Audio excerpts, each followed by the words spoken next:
Hey, it's Conrad Thompson. Thanks for checking out the podcast here on YouTube. Be sure to hit the subscribe button and the notifications bell. You'll get a notice anytime we upload some new content. And when I'm not asking Bruce, hey, how big was Batista's? Well, you know. One of the things I like to do is help people save money.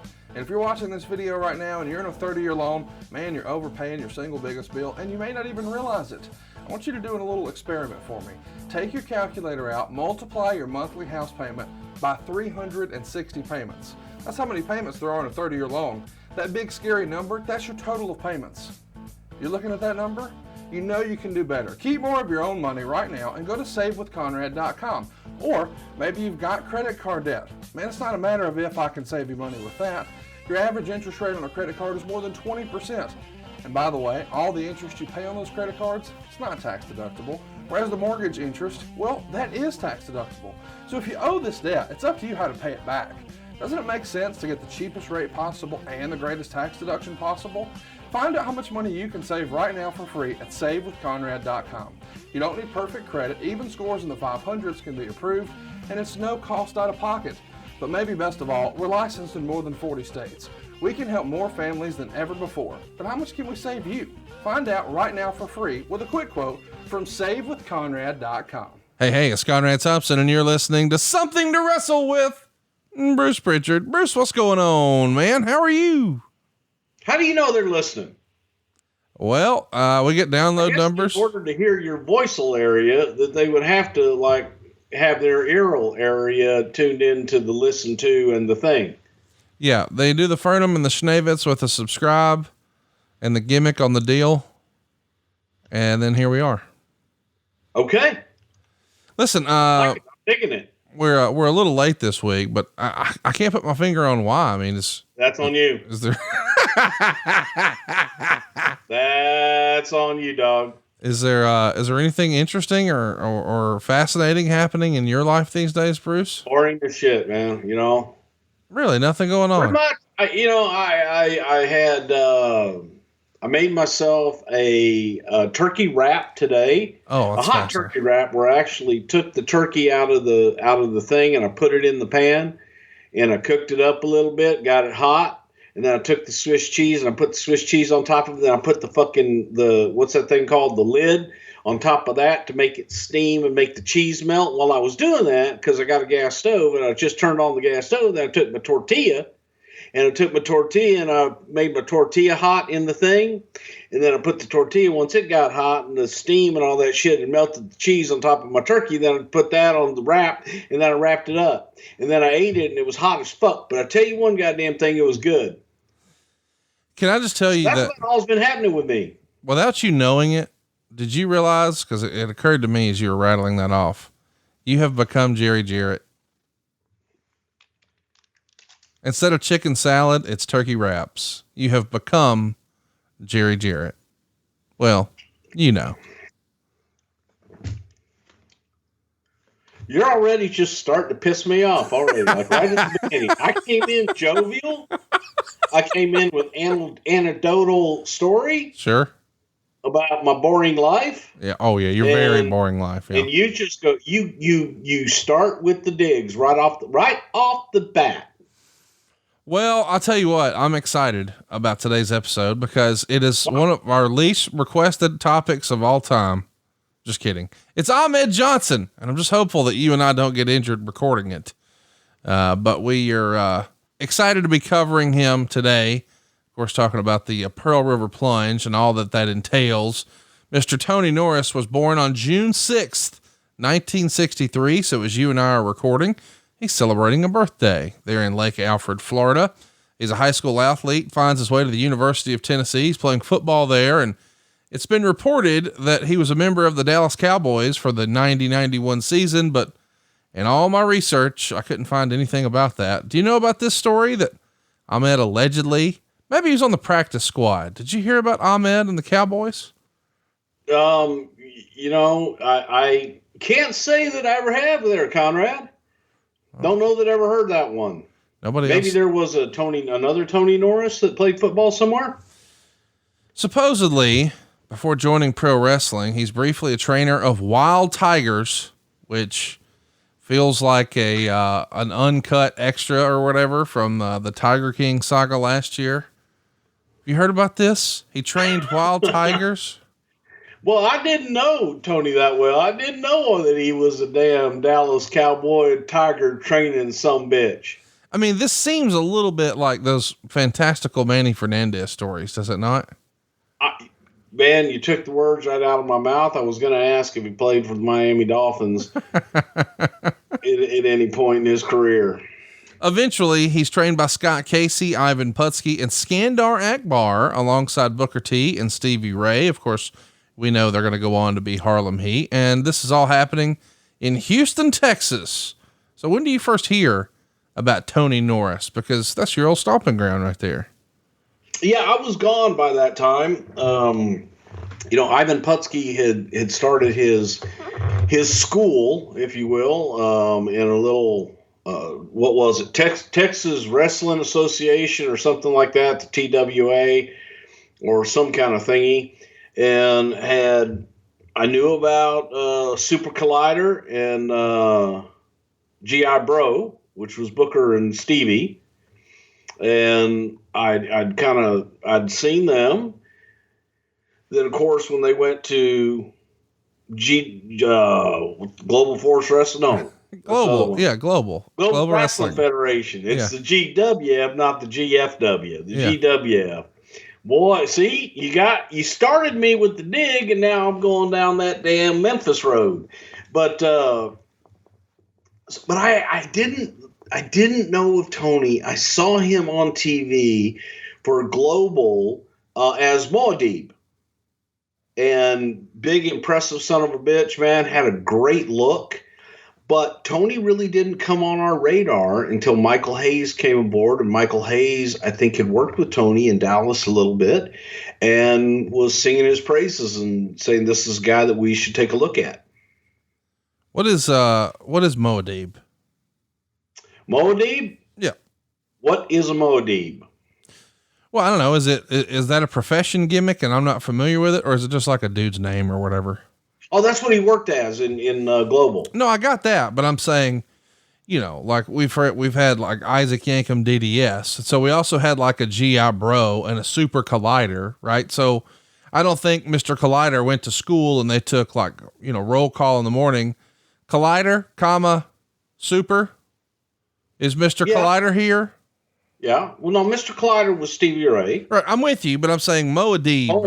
Moadib was, I think, Sabu's big brother. There we go. He wore the big fluffy pants and stuff like that. So here's the thing. When you see this guy, you've got to be impressed. He's what, like 6'2", 6'3", 300 pounds, jacked. I can only imagine, Vince McMahon takes one look at him. Goddamn, pal. Oh, man. The thing about Ahmed oozed charisma. Right. I mean, he had a look, but he had a presence. When you look at a room full of people, Ahmed was going to stand out, just standing there, not doing anything, because he had a presence. He owned the space he was within. He looks like somebody, and it was an impressive sight to behold, I tell you. So what's your first impression of him besides, hey, he has charisma, he's big. What'd you think of his work? Is he just understandably still figuring it out? Well, from the stuff that I saw in Global, yeah, it was a little rough, and he was new. So you looked at him and you've got to put that barometer on it and say he still needs some time, and he's got to learn. And admittedly, everybody saw that. However, there was a ton of raw talent underneath all of that I think everybody agreed the potential of Ahmed was limitless. He's going to do a tour of Big Japan. So Big Japan Pro Wrestling was a thing back in the day. And he even winds up in Memphis working for the USWA. Was there Little Japan? No, not that I know of. Oh, okay. I know there's a New Japan, but I don't think there was an Old Japan either. There was All Japan, but there wasn't a Some Japan. You see, it's like, It's all or nothing, and it's new or nothing, and it's big or nothing. But I see what you're saying. Perhaps we should have a little Japan and an old Japan and maybe a some Japan.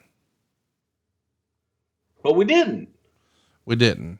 This is confusing. It is. Let's talk about this though. The future John Bradshaw Layfield is even going to be working with Ahmed, the USWA. They're going to feud over the NWA North American Heavyweight title.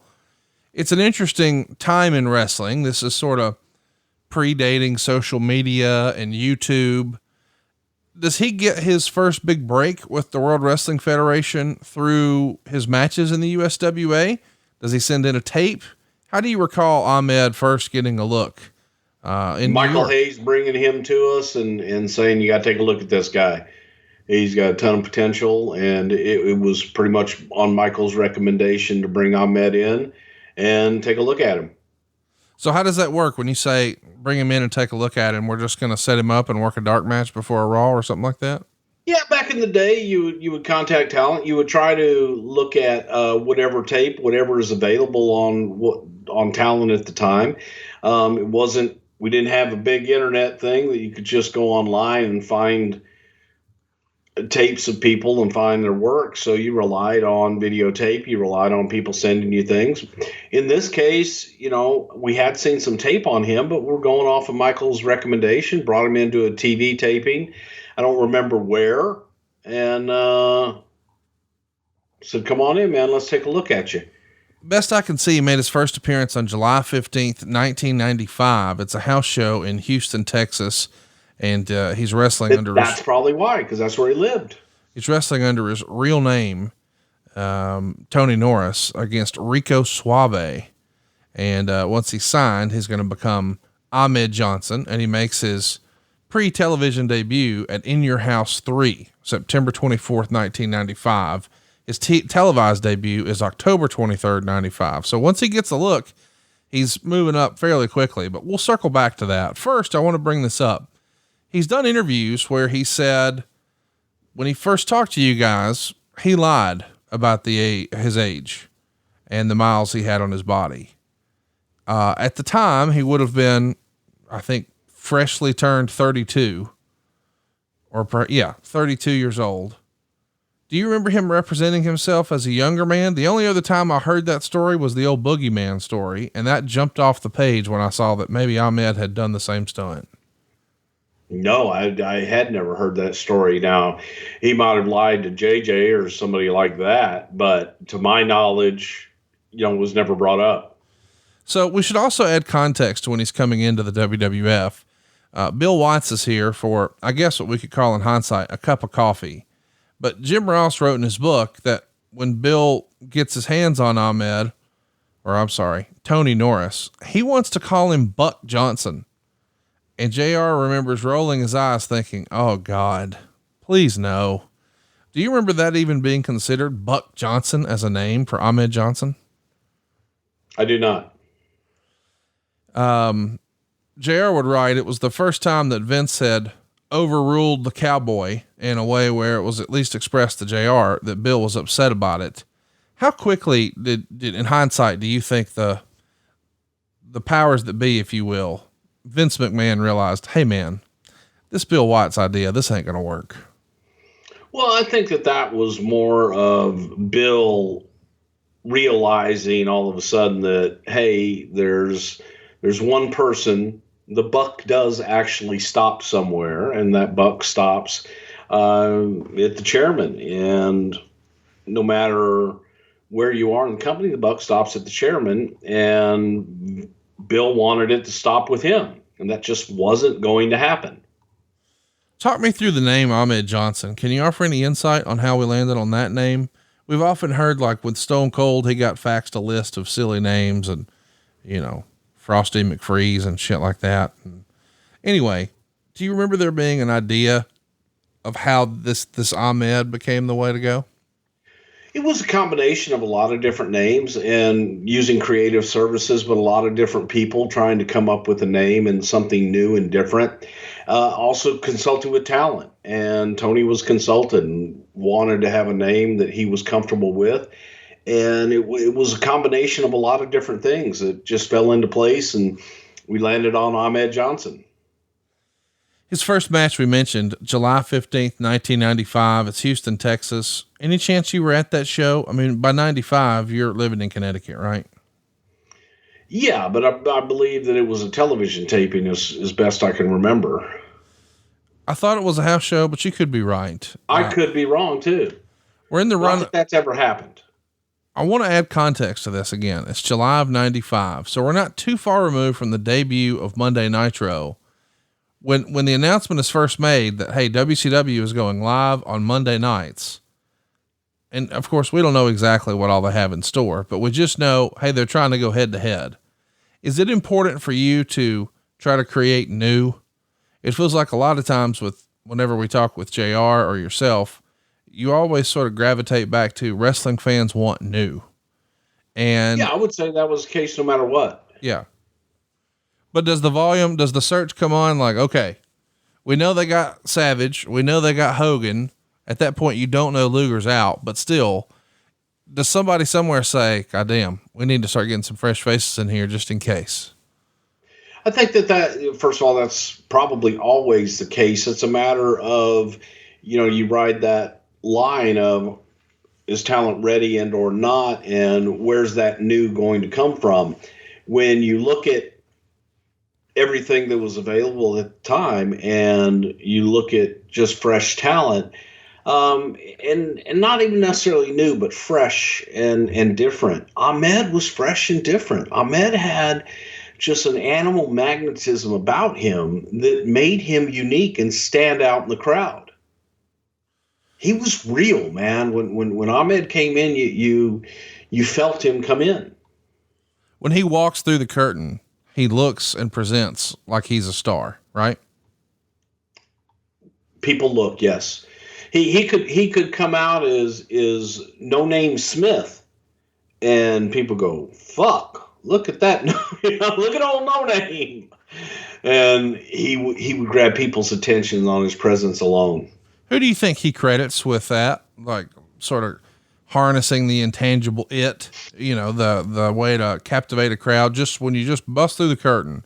I mean, I'm not saying that to be funny, but did Putski teach him that? Did Skandar teach him that? Did Casey teach him that? I'm not seeing a lot of like, oh, well, that guy, obviously.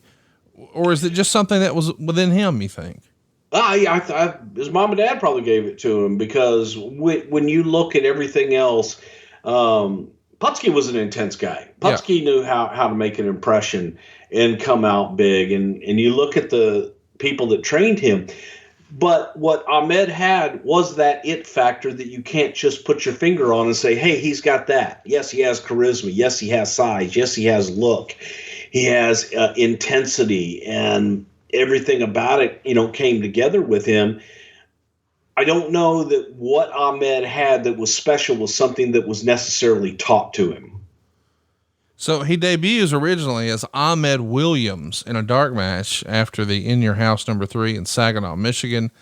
If you're keeping score at home, this is the pay-per-view where Diesel and Shawn win the tag titles from Davey, Yoko, and Owen. We recently talked about that on our Diesel episodes. Anyway, I don't remember that episode. Ahmed debuts and defeats Skip, Chris Candido, and Meltzer said there was a messed up finish. Any insight into the name change from Williams to Johnson? I don't even remember that we ever even called him Williams. So there you go. I think that, you go back and you go through and try different things. And it's funny when you get used to something. I'm so used to Ahmed Johnson that I couldn't even, like, Ahmed Williams just doesn't even fit. Yeah. It seems you know what I'm saying? Yeah, seems weird. Yeah, it's like Ahmed Johnson. It's powerful. It felt big. Ahmed would pin Rad Radford in a dark match and then defeat Tim Knox at a Superstars taping. And finally, he debuts on television in one of the biggest ways we've seen on a Monday Night Raw. It's October 30th, 1995. Owen and Yokozuna are beating down Razor Ramon and the 1-2-3 Kid when all of a sudden Ahmed Johnson emerges and body slams Yokozuna. It's written in the newsletter, which I'm relatively certain would be the heaviest wrestler in history to go up for a body slam. And, Bulldog then went to attack Johnson, and when he saw him, he backed off. Smith pinned Jannetty with a power slam. lot to unpack here, but what a way. I mean, this was once upon a time, the way you got over a new talent or an existing talent is they body slammed a big guy, whether it was Hogan and Andre or it's Luger and Yokozuna. But for a debut, slamming Yoko at probably his heaviest, that's a big deal.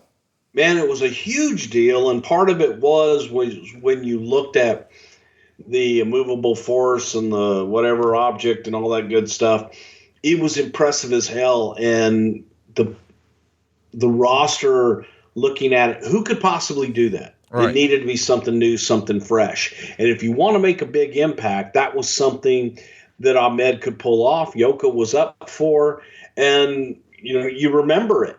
And people were going, who the fuck was that guy? Did you see that guy pick up that 500-pound plus Yokozuna and slam his ass? Yeah, it's a hell of a way to make a first impression. Chat me up about Yoko's attitude here. We've covered the fact that Yoko was the main event and the world title at WrestleMania 9 and 10, but here we are on the heels of 11 and he's moving down the card.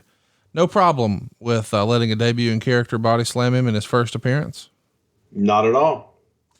Another thing worth mentioning, I believe this is the last TV taping that Bill Watts worked as a part of the company before he wound up leaving. Do you remember Bill being one of the driving forces behind Ahmed, really thinking, hey, this guy could be the future? We all did. It was something that everyone was excited about in seeing Ahmed and looking at someone that hadn't been exposed to any great length. He had been on Global GWF. That was it. Yeah. But he'd been on his Moadib. So this was really Ahmed's first national exposure. And you had a blank canvas to work with. So everything that you did with him was going to be new, and it was going to be introductory, and it would be the first time for him on many, many levels. That was the beauty of Ahmed. I think that was something that everybody was excited about, because it wasn't taking another character and trying to adapt it to what we do. It was, you're creating a brand new character and being able to take this animal charisma and this fucking everything that he had, and now you've got a clean slate. Chat me up a little bit about, and this is going to be a bit of an awkward conversation, I'm sure, but at this point, it feels like Watts probably would have been one of the guys pushing for, hey, we need an African-American top guy.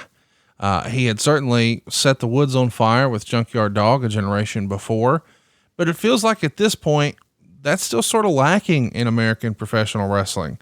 I know that WCW on the other side had tried it with Ron Simmons, and it was a great effort, and we had a lot of great matches, and it was a special moment, and it's still very important, and we value it to this day. But it didn't exactly shake out to be the top draw maybe that WCW had envisioned when they had tried this with Junkyard Dog down in Mid-South. Was that a conscious effort that, hey, this is the guy, right? I mean, it feels like Ahmed Johnson could have been that guy. Yeah, Ahmed could have been green. He probably would have been that guy. He just, again, you take Sid, for example. Sid, you just looked at, Sid walked into a room and had that same animal magnetism. And Sid wasn't going to get 95,000 stars on his matches or what have you. But he had charisma, and he had something very special about him. And it's the same thing with Ahmed. I don't think it would matter. So Ahmed's going to make his Raw in-ring debut and defeat Jake Steele with the Pearl River Plunge. Do you know who would have helped name that and whose idea this was for a finish?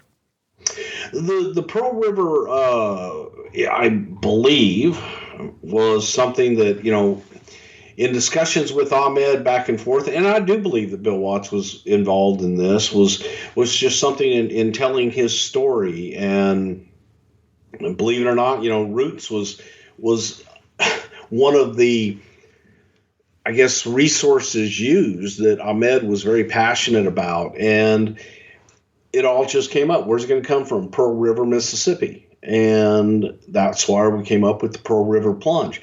I don't know if it was Watts that named it or Michael Hayes. But you take this fucking sit out power bomb that he does and you give it his own name so that it is identifiable with Ahmed.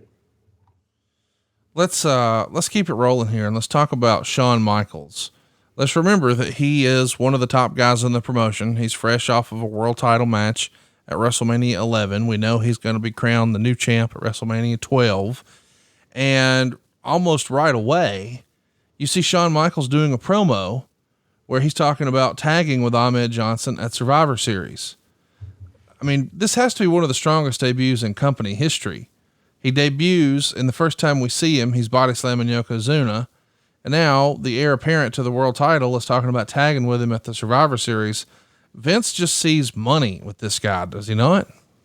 You know, there's an old adage. It's you go back and you look at even the territory days where when you brought someone in, if you brought them in on top, they were viewed as a top guy. That's right. And it was a lot harder to get someone over if you brought them in underneath and they worked their way up the card.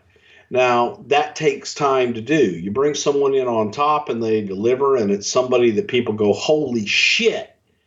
Ahmed was a holy shit kind of guy. They bring him in on top, they're going to accept him as a top guy. The wildcard team at Survivor Series 95 has Shawn Michaels, Ahmed Johnson, Davey Boy, and Psycho Sid, defeating Razor Ramon, Yokozuna, Owen Hart, and Dean Douglas. So as you run through that, I mean, with the exception of Dean, it's all top guys. And obviously Shane Douglas, very capable wrestler, but the Dean Douglas character never quite got there. But everybody else here, I mean, this is main event stuff, dude, all the way around. Do you remember there being any backlash in the back? I know that sounds silly, but you've got a lot of other guys who have probably been waiting and thinking, hey, what about me? And maybe raising their hand saying, hey, this isn't fair. I've been here this whole time and this guy comes in. Yeah. Does that exist for Ahmed? That exists for everybody that ever got into a top spot with people that felt that they should be in that spot. So, sure, of course it did. I think that no matter what, if someone has been there forever and they get in that spot, the guy's been there forever, they couldn't do anything with him. Why are they in that spot? Someone new comes in and gets in that spot. Hey, I've been here forever. I should get that spot. It goes both ways. And that is the wrestling business, as some people say. So let's talk about what's next for him. He's going to be programmed with Dean Douglas for an upcoming In Your House. And the rumor and innuendo at the time was Ahmed was going to work with King Kong Bundy to get over on another big man. But with Shane Douglas wanting out of the company, the decision is made to have Ahmed beating him on the way out. Is that the way you remember it? That originally the plan was Bundy, but when Douglas sort of gives his notice, we adjust course? You're killing the business, Bundy. Every time you cash a check, you're stealing money, Bundy. I don't. I really don't. I know that Ahmed coming in, we were looking to do a lot of things with Ahmed, and you put him with top guys and top programs. So specifically remembering he was going to work with Bundy? No, I sure don't remember that at all. So let's talk about December 18th, 1995. It's written in the Observer. Ahmed Johnson is so strong and clumsy doing his power moves that guys who work long programs with him are candidates for back problems. So clearly someone had already put a bug in Meltzer's ear that they didn't like working with Ahmed. When did you guys first start to hear the rumblings of, hey, maybe he's not the safest guy out there? Well, I think that when the bell rang, a lot of times that you could hear guys saying, oh man, I don't want to work with Ahmed. Ahmed was snug. Ahmed was clumsy. Ahmed was green and still needed work. But you take that and you try to learn them all the way down from Ultimate Warrior, Sid, on down the line. There are a lot of guys and you try to work through that. But without a doubt, I think that there was a lot of talent that just by looking at Ahmed didn't want to get hit with any of those clotheslines or some of those tackles. Do you remember Shane Douglas having a problem with the push Ahmed was getting? I mean, it's sort of the tale of two guys, right? Like one comes in and he's positioned right away as a top guy. The other guy has had success in ECW and a prior WWF run and WCW, bunch of tag runs over there. Feels like, hey man, I got the right look. I got the right background. I got the right experience. And now they're pushing Ahmed. Was Shane upset with this? I don't know if he was or not. But again, I think you're comparing apples and pomegranates at that point, because one guy, as you said, had been around. He wasn't getting over in that position. And Ahmed was, a new talent that was coming in that was going to be, hey, here's an experiment. Let's go with this. We've tried with the tried and true, and let's try something else. You're still going to go with the tried and true, but you're going to use them to help get Ahmed over. So let's mention the Ahmed Dean Douglas match doesn't happen. Douglas hurts his back. He's replaced with Buddy Landell. And here's what the write-up looks like. Ahmed pinned Buddy Landell in 42 seconds with the Pearl River plunge. Dean Douglas came out and said he was scratched from the show by the doctor with a bad back, but was bringing in Landell as his replacement. Landell came out to Ric Flair's old WWF music, and then he jumped Johnson, who didn't sell anything. After the match, Johnson spanked Douglas with a paddle. Lawler then interviewed Johnson, and when Jarrett came back, he broke a plaque over Johnson's head.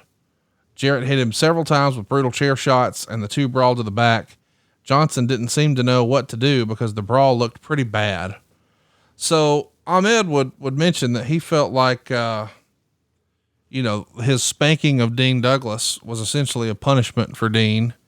But I'm more curious about the whole Buddy Landell replacement. As I've gotten a little older and learned a little more about his story, I'm more fascinated by him than some other characters that we probably won't ever get to talk about. What do you remember about Buddy coming in for this? This was, I believe, during the time, Cornette was there, and I think Corny was there, or we were doing something. It was during the same time Rock and Roll had come in and some different guys from Smoky Mountain. But Buddy coming in was interesting. Buddy Landell, I had known Buddy since Buddy's first year in the business.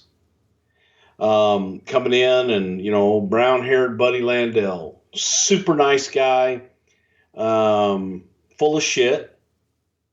But Buddy, no matter what and where, first of all, the Nature Boy Buddy Landell, in my opinion, was not a good choice of gimmicks, because you're a low rent copy of a guy that lives the gimmick and is the gimmick, and Nature Boy Ric Flair, who took it from Nature Boy Buddy Rogers. But Rick lived up to the Nature Boy. Rick made the Nature Boy and was still doing it. Okay, at the time. So Buddy Landell was somebody that I think a lot like Lex Luger, but not to the same extent, had a career on potential, because every opportunity that Buddy ever had to be a top guy never panned out. And they tried in Mid-South, they tried in different places to put Buddy in that top position, because Buddy could talk in the dressing room. He just couldn't talk people into the building. Let's talk about another blonde strutting around town. It's Jeff Jarrett. Why is Jeff the right first opponent, like for a real program? Because you know that Jeff is a capable in-ring performer and he can get heat and et cetera, or is there another approach? No, it's Jeff's temperament, and Jeff being able to take someone, slow them down, teach them a little bit of psychology, and set the pace for the match. Ahmed had a tendency to rush through things and go 9 million miles a minute, which would have been fine back in the olden days of TV wrestling, where you go out and you have 2-minute matches and things of that nature. But the idea about putting Jeff with Ahmed was so that Ahmed could learn, and you could have someone that would be a general in the ring and be able to lead Ahmed through it. Let's mention that before 95 is over, Ahmed's going to win the USWA title from Jerry Lawler and then drop it to Jeff Jarrett. Obviously there's a big working relationship here with USWA and the WWF, but by Rumble 96, we've got Ahmed taking part in his first singles pay-per-view match. And it's, of course, against Jeff Jarrett. They go 6 minutes and 40 seconds. Ahmed wins by DQ. but Meltzer would be pretty critical of his in-ring work. He says, Johnson is really green. The transitions from spot to spot were weak. Jarrett tried to carry it, but it's hard when nobody buys Johnson being in trouble because he's so physically impressive and doesn't know how to sell to overcome the impressive size. After a sidewalk slam, Johnson did a dive over the top rope and crashed into the guardrail in the process. Johnson then did a full somersault splash off the top and missed, selling the knee. Jarrett used the figure 4, but Johnson reversed it. He tried it a second time, but Johnson kicked him out of the ring. Jarrett came in with a guitar and came off the top rope, smashing it on Johnson's head for the DQ, and the guitar shot sounded great. Johnson kneeled over from the shot, but recovered before Jarrett was back in the dressing room, and he got up and ran after him, but never caught him. So, star and a quarter. But it is interesting to see sort of Meltzer's opinion here that, hey, nobody's buying that he's in danger because he looks so great physically. And of course he's saying that, well, he probably doesn't really know how to sell yet either. Is that a fair assessment? That he's such a jack dude, it's hard to believe that he's getting beat up? Well, Ahmed, again, he did look great, and he did look like it was hard to beat him up, and he did look like somebody that was very difficult to get any heat on. But a lot of that comes back to timing, and learning.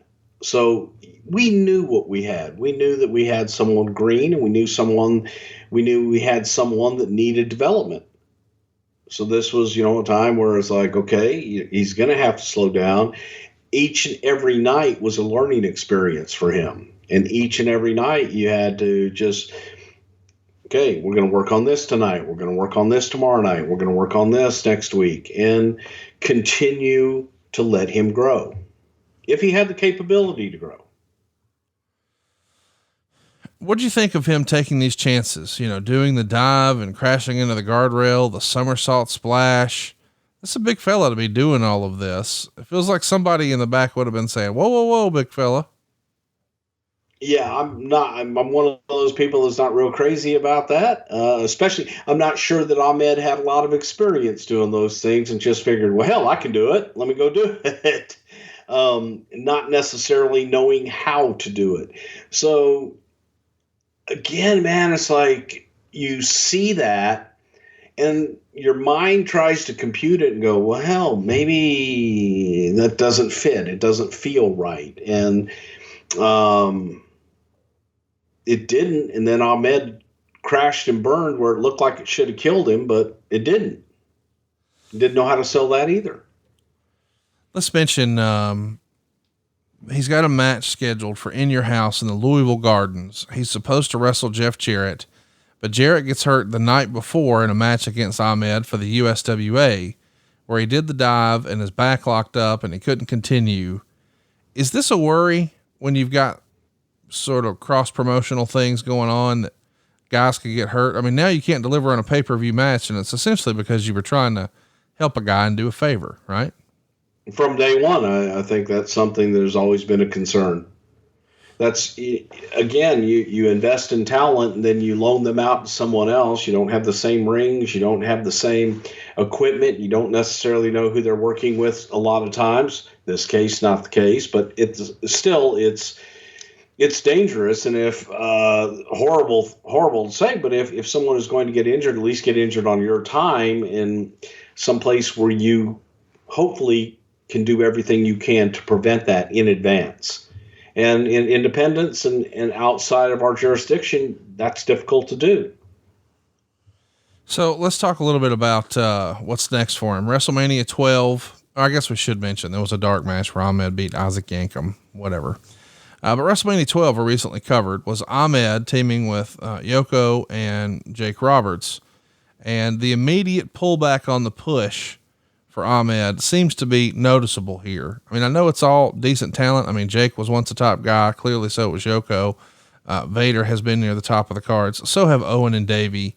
But when it feels like, man, we're slamming Yoko, we're working with Jarrett, Shawn Michaels is name dropping us in promos. It feels like, hey man, we're on track for the IC or we're going to be challenging for the world title soon, but he's in a 6-man. Is this simply because we don't think he has the in-ring skills yet? and we love his charisma, but we need him to get more familiar and more comfortable and get some more ring time? Or go ahead. Finish. No, I was going to say, or is it more of a, hey man, we've already got our story sort of laid out for WrestleMania. We're going to get him on the card here, get him featured, get him a payday. And then we've got plans on the other side. Yeah. Go back and look at WrestleMania 12. The card was stacked, and to be on it is a big moment in and of itself. So to be on it and be featured with the top guys that he was in there with, I think is good. He didn't have a program at the time, and still, yes, you need ring time and you need to build and you need to continue to do all this. Even when you bring them in on top, you still have to build them.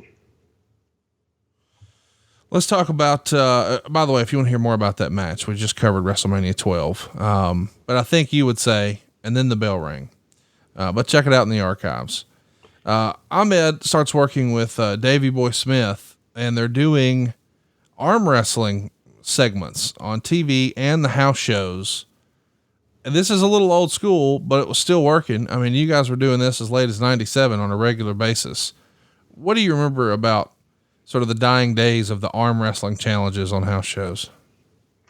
Well, I think that it's still a viable contest, for God's sakes. There are, go on ESPN, there's a lot of shows on arm wrestling and everything. Whenever you have two big, strong bastards like that look the way they do, that's one of the questions. It's like the old deal of whenever you'd see somebody and you see a big guy, and it's like, oh, hey, yeah, man, how much you bench? And it's like, I can beat you in arm wrestling. It's as caveman and basic as it gets that people can understand who's going to win in arm wrestling. And it's a way to do a different type of contest that'll get you into something else. Let's talk about, besides these arm wrestlings, matches, what's next? Of course, it's the Omaha In Your House we recently covered. Good friends, better enemies. Ahmed opens the show tagging with Jake in a losing effort to Davey Boy and Owen Hart. It's important to note that as of this point, Ahmed Johnson has yet to be pinned.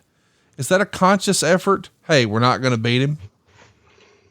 I believe it was, and it was something that had to be special, and we were looking for the right time and the right place and the right opponent to do that. I also want to mention the big Kuwaiti Cup that you and I've talked a lot about back in the early days of Something to Wrestle. The company's going to go for a Middle East tour, and Ahmed Johnson winds up beating Triple H in the finals. The Kuwaiti Cup. These are sold shows. Remind everybody what the concept here is. Well, I think it was a 3 or 5 day tour, something like that. It was crazy. It was a crazy, brutal international tour. But it was a sold show, and they wanted to do a champion of the region. So it was hence born the Kuwaiti Cup. And this was an opportunity to have Ahmed, win a prestigious championship without winning one of the prestigious championships just yet. So he could make claim to being the first ever Kuwaiti Cup champion. Yeah. So there you go. That and $10 will get you a coffee at Starbucks. That'd be $20 these days. It's cheaper down here in Alabama. Well, So here's what a lot of people remember when Ahmed finally loses, and what a moment it was. May 27th of 1996, Monday Night Raw. As a reminder, on the other channel, Scott Hall is going to walk down the stands on Nitro, and the genesis of the NWO is here. But Vader is wrestling Ahmed Johnson here on Monday Night Raw. It's a King of the Ring qualifying match. Owen Hart is going to hit Ahmed with his cast. As a reminder, Owen had been doing commentary, but he's going to interfere to help Vader gain the victory. And the result is Ahmed Johnson is knocked unconscious and therefore loses his first pinfall. And eventually they put him on a stretcher, take him backstage. Goldust is going to give him mouth to mouth. When Ahmed wakes up and sees the gold dust on his face, he starts going crazy. He snatches Bob Holly against the wall. He runs a guy through Goldust's dressing room door. this is a big time angle and probably the biggest piece of business Ahmed has had in his wrestling career yet. I mean, he's the final segment on Raw. This is a cool moment for him, is it not? Yeah, it was really the first, when you look at, a big singles opportunity. This was a big opportunity for Ahmed, and Goldust was red hot at the time. So to be able to put those two together, and it was also someone that I think in Dustin that could teach and be able, same thing. Every opponent that you look at for Ahmed in this period of time was someone that could help teach him and slow him down. And that was important. And Goldust was red hot at the time and very controversial. So talk to me a little bit about Ahmed, in his approach here, because we've heard a lot of times, even sort of tongue in cheek, guys like Kurt Angle would tell you, well, I can't lose. So Ahmed's finally going to lose, although it is with a screw job. And then we're going to have another fellow who you would call androgynous, almost insinuate that he's making out with him while he's unconscious. And we know that Scott Hall was none too happy about that creative just, earlier this same year. How was Ahmed with, all right, we're going to beat you, so you're finally going to lose, and oh yeah, then we're going to have Goldust make out with you. Ahmed saw the opportunity and the chance to be in a program and have story behind it. How great was Ahmed in the execution though? When he ran that guy through the door, man, that shit looked real. I mean, I guess because it was real. Just saying, it translated well, right? Vince and you had to be fucking pumped. It translated to real because, again, it was real and you felt the emotion. And that was something that Ahmed could do anger well. So let's talk about King of the Ring 96. Of course, it's remembered mostly these days because Steve Austin coined the Austin 316 phrase in his victory promo when he became the King of the Ring. But it's also notable because Ahmed Johnson gets his first Intercontinental title reign, defeating Goldust. And, this is a big moment for him. I think he's not only the first African-American Intercontinental champion. I think he might actually be the first African-American singles champion in company history. Of course, there had been, black tag champs before, but I think he was the first black, world champion or Intercontinental champion. Does that seem right to you? I honestly have no idea. But I tell you, it was a big deal for Ahmed. And it was one of those where you sit back and you look, we're watching Ahmed. And even in those early days, you look at him and you kind of visualize, I could see Ahmed as WWE champion. Yeah. So this was the first step to getting to that point. The Intercontinental title has largely been known in wrestling circles as the quote unquote workers belt. So, guys like Randy Savage or Mr. Perfect or Bret Hart or Owen Honky Tonk Man. There you go. Greatest Intercontinental champion of all time, baby.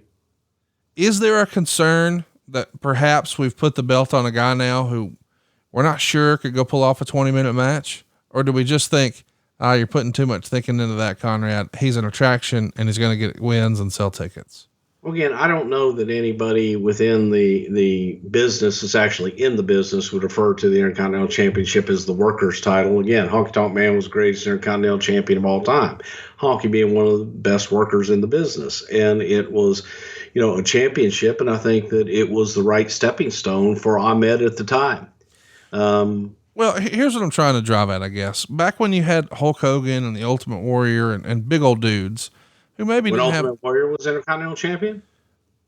Hulk Hogan was not. I'm trying to say a sentence here. If I could just finish one goddamn sentence, that'd be good. Finish it then. Back when you had guys like Hulk Hogan and Ultimate Warrior as world champion, you had Intercontinental champions like Bret or Mr. Perfect or Shawn Michaels. Now it almost feels like that's flip-flopped. Or maybe if you're coming to see a great match, back then you would have watched the Intercontinental Championship match, but if you wanted the attraction, the guy who sold the tickets, well, you're going to have to wait to see Hulk in the main event.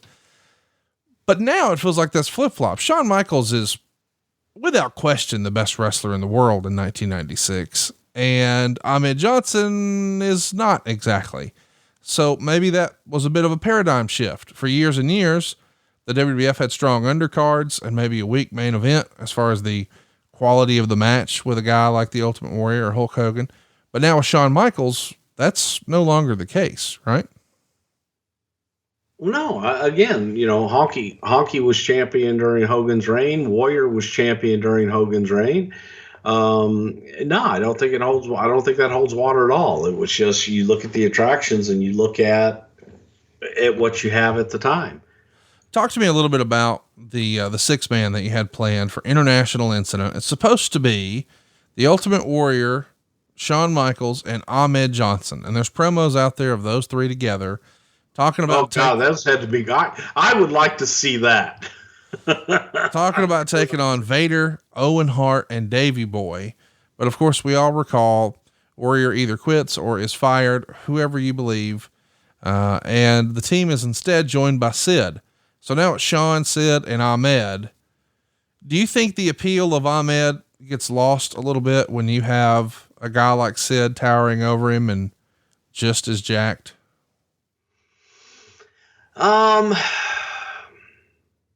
don't know if it takes away from him, but it does put a spotlight on him. That spotlight spreads at that point. Let's talk about the match. They go 24 minutes and 32 seconds. The bad guys get the win. Meltzer would say overall a very good main event as expected. Michaels carrying the match for his side. Johnson tagged in and threw 3 dangerous back suplexes on Hart, whose landings didn't look too pretty, and he appeared to have hurt his elbow and shoulder legitimately. He used the Pearl River plunge on Smith, but Vader made the save. I guess we should mention, there's a weird spot where a fan hops the rail and makes it all the way to the ring apron. And at that point, both Ahmed and Davey Boy seem to notice him, and Ahmed blocks him first. And the fan took one look at Johnson and voluntarily jumped off the apron into the police, and a big pop from the crowd. Kind of a cool moment in the match here where they want to get involved in the match and then they come face to face with Ahmed and just rethink all that shit a little bit. If you had that choice, I'd jump down to a big sweaty Ahmed Johnson who's like in the middle of a match and just ready to go, and he's coming for you, or the arms of the policeman where all they're going to do is handcuff you and take you away. What's your choice? Is it, well, clearly it's a no brainer, but how funny is it? Do you think that it's interesting to me that the highlight of the whole thing is the fan jumping the rail and running into Ahmed? I mean, it was for me anyway. Absolutely. Yeah. You don't expect that. And also it's like, I don't care what side you're on. Ahmed is a big, intimidating son of a bitch. Any arena, Ahmed's huge. Do you remember when this match is coming through the curtain, coming in the back, Owen or anybody talking about these dangerous looking suplexes? Was there a concern that, oh shit, man, he might be hurting good talent out there? We gotta watch this. I think that, when it got to the point of him actually hurting people, yeah, it's like, you've got to be careful. You've got to know what the hell you're doing, or don't do it. I guess my question is, do you think Ahmed was hurting guys because of what you insinuated earlier, that he was going too fast? Does he not really know his own strength, or is he just legitimately green, or a combination of all three? It's kind of a combination of all three. And I don't think that Ahmed intentionally hurt anybody. I think that it was lack of schooling, lack of just knowing the right way to do some things. And a lot of times you'll think that you're getting a skilled performer when in reality you're getting someone that hasn't done a whole lot. Let's talk about the next night on Raw. It's a big night. Ron Simmons, the former WCW World Champion, is going to debut as a new character, Farouk Assad. They've got him dressed in this blue gladiator gimmick and a really piece of shit blue helmet on his head. And he literally kicks Ahmed Johnson in the kidneys. And Ahmed and Shawn were teaming up to take on the Smoking Guns. And yeah, this is a bad spot here. Ahmed's legitimately hurt. What do you remember about Ron's debut and the whole Ahmed incident? Man, it was a big night. It was planned to be a big night for Ron Simmons, and for Ron to come in and make an impact by kind of manhandling and doing some damage to Ahmed. A kick inadvertently landed wrong and hurt Ahmed and hurt him good. So it's very unfortunate, but that one was, man, that was just an accident, wrong place, wrong time, wrong kick in the wrong spot. What'd you think of Sonny as the manager for Farouk, and he's immediately feuding with Ahmed Johnson? Some people online, whenever we posted that we were doing an Ahmed Johnson topic, I don't know, maybe made much ado about nothing. Oh, you've got two African-American fellows feuding with a white female manager. I thought that was a little bit of a stretch. Yeah, I don't even want to comment on that. That's just silly. It's the same taping later on where there's a battle royal to determine the number one contender to face the winner of Shawn and Vader for the Raw after SummerSlam, and Ahmed wins that. So it's obviously not known at the time that Ahmed is hurt this severely, but how quickly after the show do we learn, hey, Ahmed's on the shelf for a little bit? I want to say within the next couple days. I want to say that Ahmed, left and was sore and was hurting, but then realized that, hey, this is a lot more serious than anybody thought. And went to a doctor and found out that he had a much more severe injury. So it's even in the Observer. Ahmed Johnson's injury was announced on Raw as being a ruptured kidney. Other reports are that as a severely bruised kidney, and that Johnson now has blood in his urine. So they don't know exactly when it happened. Johnson also broke his nose during the 6-man, presumably from a stiff kick to the face by Owen Hart. He was considered doubtful for this coming weekend, but the presumption is he'll start back at SummerSlam. I've always found, the Ahmed Johnson narrative interesting, because it's not like he's out here combating it, doing a bunch of appearances and interviews, but people always say, oh, he was reckless. He was dangerous. And then here in back-to-back nights, we break the motherfucker's nose and severely bruise his kidneys to the point he's pissing blood. I mean, I guess there's a chance these are just receipts, but if there's dangerous, they're both accidents. Not for a second, not receipts for anything. It was Ron's first night in. It was a mistimed, ill-placed kick. And on Owen, the same thing. It's just weird though, because when people talk about Owen Hart and Ron Simmons, they never talk about them in the vein of, well, these guys were dangerous, they hurt a lot of guys. But Ahmed Johnson, for some reason, gets that treatment. Why do you think that is? Because he hurt a lot of guys. Okay. Well, he got hurt too by those two guys. He undergoes surgery. Kevin Kelly interviews him. He's on TV before the surgery. And in the interview, Ahmed states he doesn't know if he'll ever be able to physically defend the Intercontinental title. Interesting comment from a quote unquote babyface. Usually I'm going to be right back out there, daddy, and all that shit. Is this Ahmed just freestyling, or was that the plan where you're wanting to tease? No. Really? That it's one of those injuries that it's internal and time. Some people heal quicker than others. And this was one of those situations that nobody could give you a prognosis of, okay, he'll be better in 2 weeks or he'll be better in 3 weeks. It was, we got to wait and see how he heals up. It actually winds up being that way. He's in and out of the hospital multiple times due to complications from the surgery.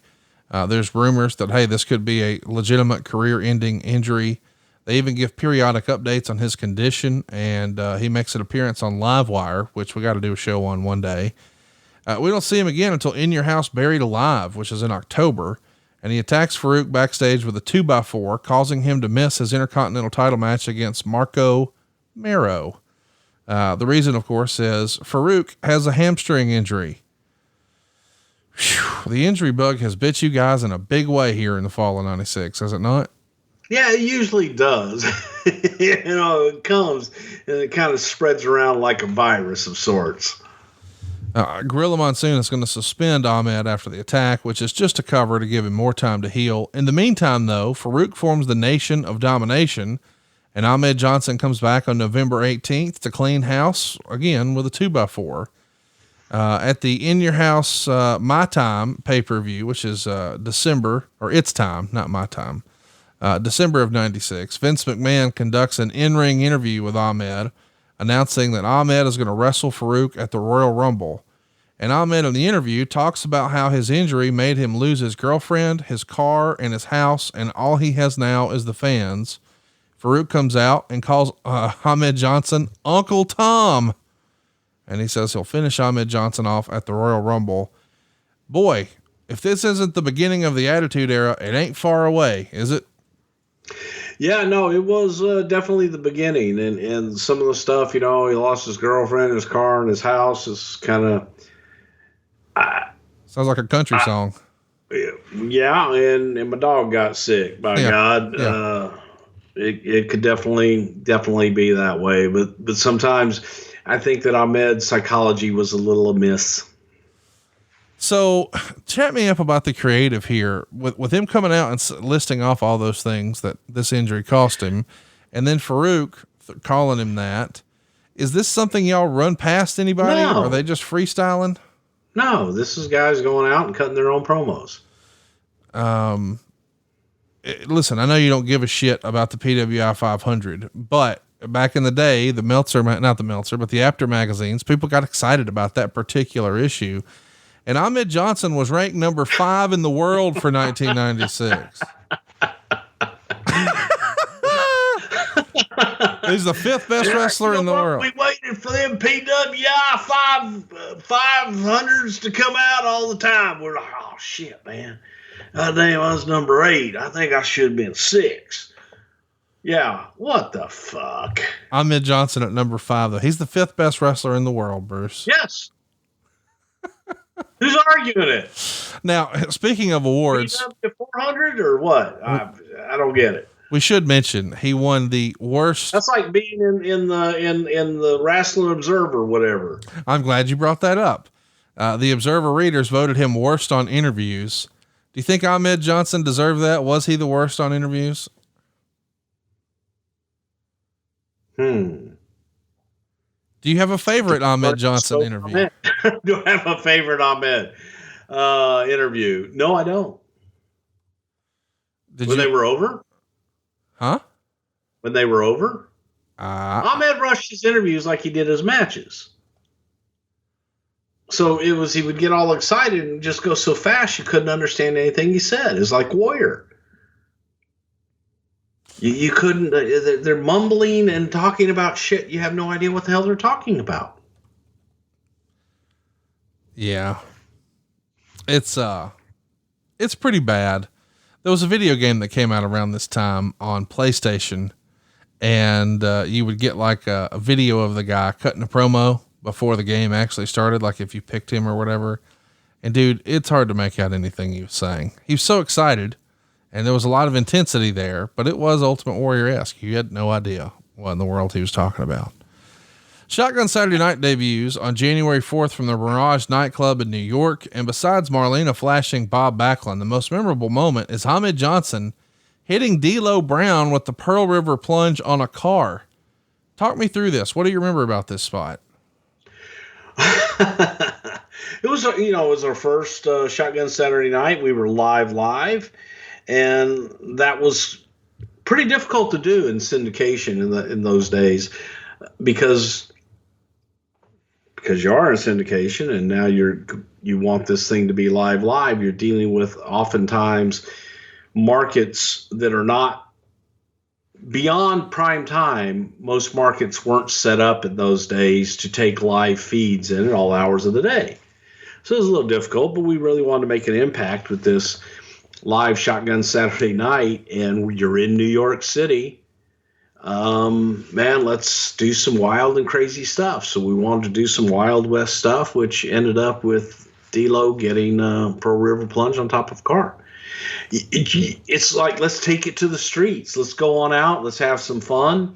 That was the same one where we chased Corny out in his underwear and everything too, right? Here's what I want to know though.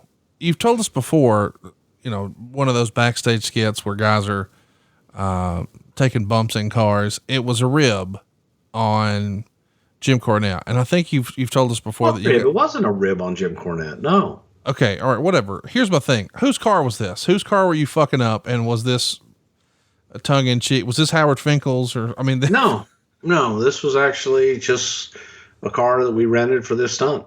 Okay. Wait a minute. You rented it? Somebody was Yeah, getting banned from Enterprise for life after that. Yeah. Oh, well. After 6 months of building up, here we are. The Royal Rumble 1997. Ahmed Johnson's finally getting in the ring and getting his hands on Farouk.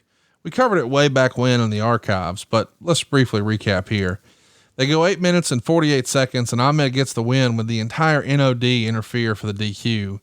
Meltzer would say Johnson cleaned house on most of them, including pressing Wolfie D and throwing him over the top rope onto the other members, and afterwards chased down another member and gave him a Pearl River plunge through the French broadcast table. Better than expected, 1.5 stars.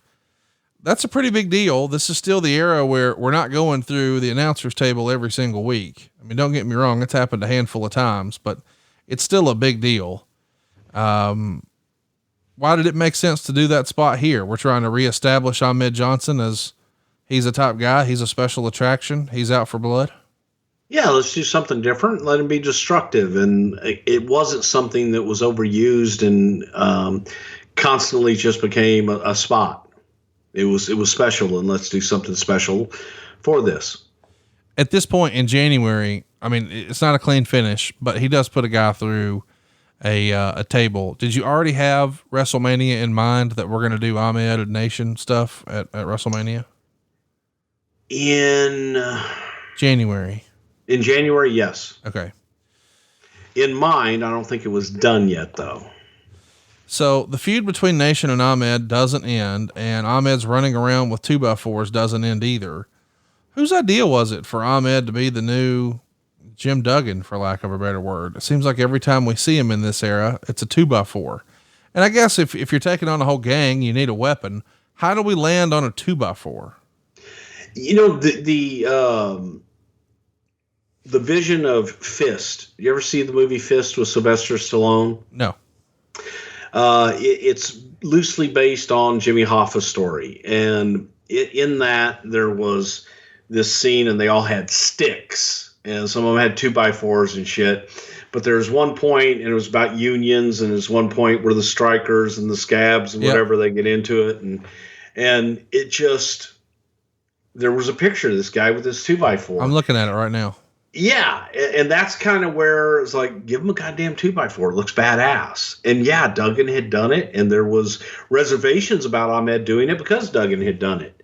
But I remember that vision of the guy with the 2x4, and it just looked badass. Well, and Ahmed looked badass. I mean, first of all, Ahmed's walking down the hall. I'm going to walk the other way. Yes, sir, Mr. Johnson, go ahead. Which way do you want to go? But give him a 2x4? A little scary. And Duggan was dangerous with 2x4 because Duggan couldn't see. And trust me, I've been hit with that 2x4 many times. And bless his heart, I love Jim to death. But it was up to you to move. Well, somebody should have told Ahmed, because this is from the Observer. The belief is that Farouk at the Continental Airlines on February 9th splintered a board, and the splinters got into his arm, and it was infected and badly bruised. After the Raw in Lowell, where Shawn Michaels lost his smile, the infection got so painful that they went to the hospital and they had to hook him up to an IV, and he was there for 5 days. Boy, old Ahmed's run here is snake bit, is it not? It doesn't look like our man's going to be able to stay healthy at all. Yeah, it was more than a little snake bit. It just, when that injury bug bites, and it kept biting him, and it was one thing after another. It's announced that Ahmed Johnson and the Legion of Doom are going to team up at WrestleMania 12. It's a Chicago street fight and what's billed locally as the co-main event against the Nation, Farouk, Crush, and Savio. Is this just a way to get LOD on the card since we're in Chicago and maybe Ahmed's still nursing an injury? Would this originally have been one-on-one? Did we feel like Ahmed needed the LOD rub in Chicago? Chat me up about how this became a 6-man. Well, looking at the overall card, and we were negotiating with Legion of Doom at that time for them to come in. So it was something that just made sense. And Ahmed being one guy against this whole gang, that he needed backup, and what better backup than Legion of Doom? Well, let's talk about the match. We've got LOD and Ahmed Johnson on one side, Farouk, Crush, and Savio on the other. It's an all-out brawl. 10 minutes and 45 seconds. We've covered this one in the archives, maybe most notable. And boy, there's some crazy stuff here. But the thing I remember the most is the fire extinguisher spot. Briefly remind everybody about that spot at WrestleMania 13. Anytime there's a fire extinguisher spot, it's a great spot. So, I mean, it's a beautiful thing. But they use the wrong kind of fire extinguisher, right? Well, see, here's the thing. While, yes, they did, that fire extinguisher never should have been there. I see. My opinion. That's my comeback to it, was whoever put that one down there, because for pyro, you want to use the CO2 and stuff. Yeah, it was, any fire extinguisher spot is great. I'm going to tell you a quick story one time. So when we did the at WrestleMania 5 with Piper, and folks at home, don't ever try this at home. Don't ever do this, especially in your offices. Don't ever do this.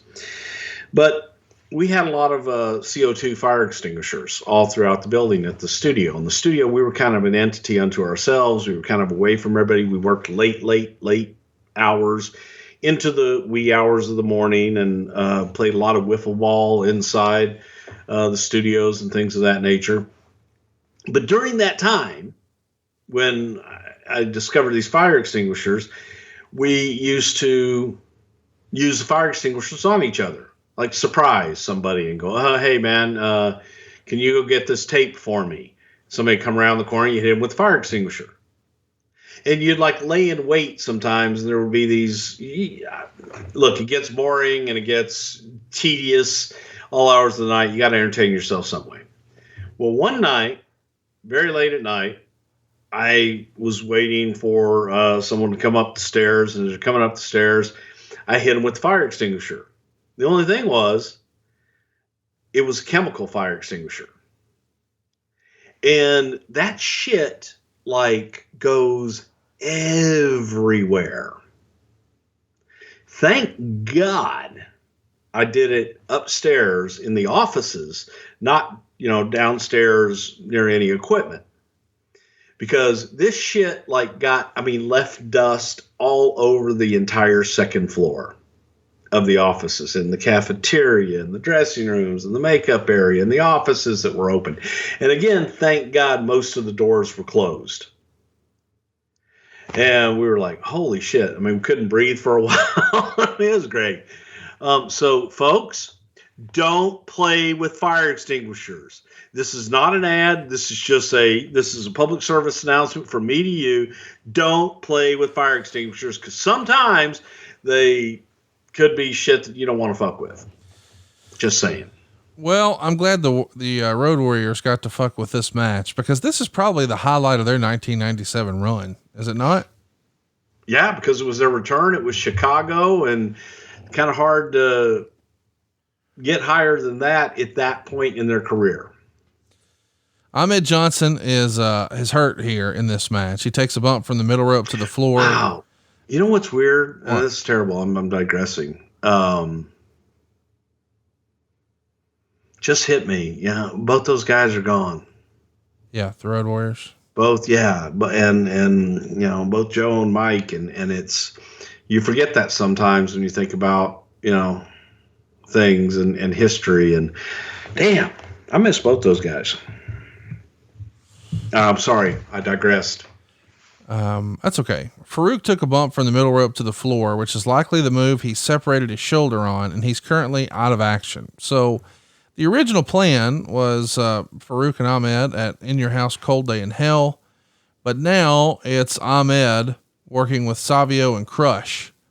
And the idea being, if he defeats all 3 Nation members in 3 separate matches, then they'll have to disband. Yeah. So 3 matches for Ahmed Johnson on pay-per-view. Did you just hate us? Is this what you're doing? You hated us and you wanted us to hate Ahmed. 3. You 3? Particularly. Yeah. I knew you had the heat with me. I knew that. Yeah. Man, sometimes you get stuck, and sometimes you've got to do what you got to do. So on the pregame show, Farouk says he's hurt, which he was. And that Savio Vega was hurt, which he wasn't. And that Crush had the flu, which he didn't. But because of that, they wanted all 3 matches in a row. And Ahmed agrees, providing that Farouk wrestles first. And Farouk didn't go first, but the matches were in a row. But still, yeah. Back to back to back.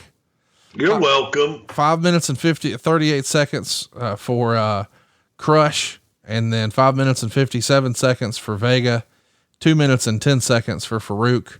And Meltzer would say it was also better than you'd think considering who was involved. Johnson didn't sell for long and got a near fall with an inside cradle. Then he hit the spine buster and Pearl River plunge. Farouk kicked out of the plunge to the crowd's amazement. Farouk then hit a chop block and scored the pin with a dominator.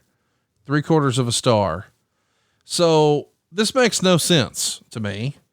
I mean, maybe it does, I guess. Hey, we're going to beat him, but he'll have to wrestle 2 other guys and beat them too. So the loss doesn't hurt as much. I don't know, man. This is the feud that won't ever end and everybody's hurt every time they touch.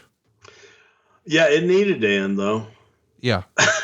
Just for their own health and the sake of their own well-being so they could actually walk. Yeah. It definitely needed to end, but again, it was who's going to believe that, one guy can beat those 3. Well, but here's my thing. Why have Farouk so quickly in the match kick out of the Pearl River plunge? Is this a new era where we're no longer as concerned about because Farouk, Ahmed had already been through 2 matches. So it wasn't as effective. Okay. I love your wrestling. Don't you know that? Thank you. I appreciate that. Pay attention. That's why you're here, baby. You got to smarten me up. I've been wondering. We all have. Ahmed the next night is on Raw and he defeats Triple H by DQ. So now Triple H is out of King of the Ring, right? So the next week, Hunter's back in the tournament after claiming he would file a lawsuit if he wasn't told that he would be eliminated if he was DQ'd. In reality, Vader got hurt at Cold Day in Hell in his match with Ken Shamrock.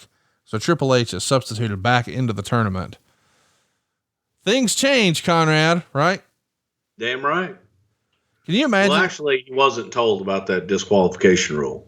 Can you imagine though, for real, if there was a Ahmed Johnson Vader match, given the string of injuries, this is not good it's probably better it didn't happen. If he had a cup of coffee with one eye and somewhere Shuley is very happy. This is from the Observer. Quote, Ahmed Johnson did an interview saying that Farouk was right about the WWF never letting a black man hold the title, but now he's going to win the title for the fans of all colors. So that's pretty cool, right? It felt like the nation at times was maybe a racist gimmick or whatever, but hey, I'm here to just represent the fans. Let's go, Ahmed. Of course, Farouk beats him.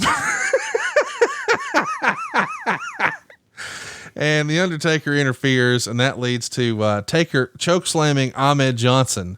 Is this the first time we've even discussed the possibility of Ahmed as a heel? Because the Undertaker at this point, very much a babyface, but for him to chokeslam Ahmed, it's almost like, oh, what's going on here? Right? Well, it was also a part of Taker's character, kind of like Stone Cold in later years, where Taker had no bias as far as who he would attack, whether it's babyface or heel. So it was kind of more playing with Taker's character than anything else. So at King of the Ring 97, Triple H beats Ahmed in the first round before eventually winning. So the guy who wasn't supposed to be in gets back in and wins. Do you remember what the original plan was? Because again, in 97, Ahmed beat him by DQ. So he's out. Ahmed's supposed to wrestle Vader, but Vader was hurt at the pay-per-view. So they slide Hunter back in. I think history sort of forgets that part of Hunter's story. Yeah. And I'm sure it's just more than anything was all the injuries all at the same time, and kind of, you're looking at how everything is going to shake out after the fact and what you need where. I guess my question is, was Ahmed Johnson originally considered to be King of the Ring? Not to my knowledge. I don't think Ahmed was ever. I mean, he won the goddamn Kuwaiti Cup. Are you saying that don't matter? That's not apples and pomegranates. That's about the same prestige. Same level. Yeah. Yeah. Well, King, Kuwaiti Cup, King, Kuwaiti Cup, Kuwaiti Cup King. Yeah. Let's do that. All right. So the next night on Raw, Ahmed finally gets a big pinfall win over Farouk. It's a WrestleMania 6-man rematch, and the Nation, meaning Crush and Savio, walk out on Farouk. And that's the end of that version of the Nation. The next week, Farouk debuts Kama Mustafa as the newest member, and they team up to face Ahmed and Undertaker in the main event. Here we would see Kama pin his old pal Undertaker clean, and then Ahmed Johnson turn on Taker and hit him with the Pearl River Plunge. Farouk and Ahmed just spent months feuding with each other, but now we're putting Ahmed in the Nation. Help me out here. How do Keep we your enemies close? When you've been to war and you've been to battle against someone, you know what kind of metal they have, and by God, sometimes it's better to join them. Talk to me a little bit about why we turned Ahmed heel. That's what I'm trying to figure out. Like, it feels as if the company's behind him. Has he just spent too much time on the sidelines? Has it just not connected with fans the way we hoped? Why the change of course? Well, again, I think that Ahmed was looked at as a project too. And if you can be under the learning tree of Ron Simmons, that's a good thing. No doubt about that. And this was another way for Ahmed to be under, here he is, he's working with Ron, and Ron every single night can help him along. Well, man, I'm excited to see how that works now that Ahmed is a heel. And he's a new challenger for the world champion Undertaker. We've sort of glossed over the fact, anytime I've mentioned him so far, I've forgotten to mention that, hey, he won the world title at WrestleMania 13. So Ahmed now is Pearl River plunging the world champ. So we wanted him to be in that world title picture. Just turns out it's going to be as a heel. Let's see how he does. Well, we never see it. The next week, the Nation and the debuting Disciples of Apocalypse get in a brawl, and Ahmed blows his knee out. We're dead, right? Yeah. I mean, now it's kind of one thing after another, where you reach the point of, is he ever going to be healthy long enough to realize anything? Let me ask, and there's no way to ask this without just being a bit of a dickhead. So pardon me. Was there a concern or a belief or chatter or whispers? Is he really hurt every time? Or is this just, he wants to come off the road and maybe the lifestyle isn't for him? I don't know. To my knowledge, all those injuries were legitimate injuries. But you see why somebody would think that. I'm sure somebody did say that, but from our vantage point, a lot of times, you take doctors and you take their prognosis and you listen to what they have to say, but I'm sure that some of the boys and maybe some of them weren't as bad as they were presented. This is the second time the company has put Ahmed in a position to be at the top of the card, and the injury happens that takes him out.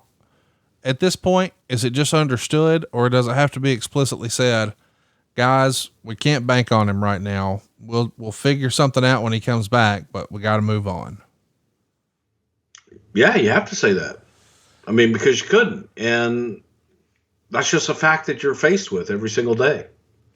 So Ahmed undergoes the surgery. We don't see him again until the Raw before SummerSlam. He returns to hit the Pearl River Plunge on Chains, who was actually Brian Lee, on the floor. And he gets involved again at SummerSlam. Quote, outside the ring, Chains punched Ahmed Johnson. Johnson went to give him a Pearl River Plunge, but it wound up being a power bomb, as he appeared to be trying to protect his knee, but somehow ended up hurting it worse. They did put him in the ring at Raw the next night to do an angle where the NOD turned on him to explain his longer absence and give him an issue to return for. Although before the NOD attack, it was clear in the ring that his knee was gone. Did Ahmed just come back too soon after surgery here? Yes. It was, I want to come back. I'm fine. I can protect it. And then reality was he wasn't. I'm feeling bad for the guy now, because it feels like every time he turns around, he's getting moved up the card. And then, as Arn likes to say, we're cutting his water off. But it's not we weren't cutting his water off. He was getting hurt. That's what I mean. I don't mean you guys. I mean, his body is like, nope, we're not ready. He's taken out of the nation. He's replaced by Rocky Maivia. So I don't know whatever happened to that guy. Maybe it worked out. Now Ahmed's back to being a babyface. In hindsight, was it a mistake to try him as a heel? I mean, there's no way he could have ever predicted the injury though, right? No. And frankly, I thought he was good as a heel. He was very believable as a heel. So the first ever Raw from Madison Square Garden happens on September 22nd. So much to that show. It's the debut of Cactus Jack. Austin's going to stun Vince and get arrested. And before the show even starts, Vince meets with Brett and says, "Hey, go see if you can get that WCW deal. I can't honor your contract." A lot going on, including Ahmed Johnson returning for the Intercontinental Championship tournament.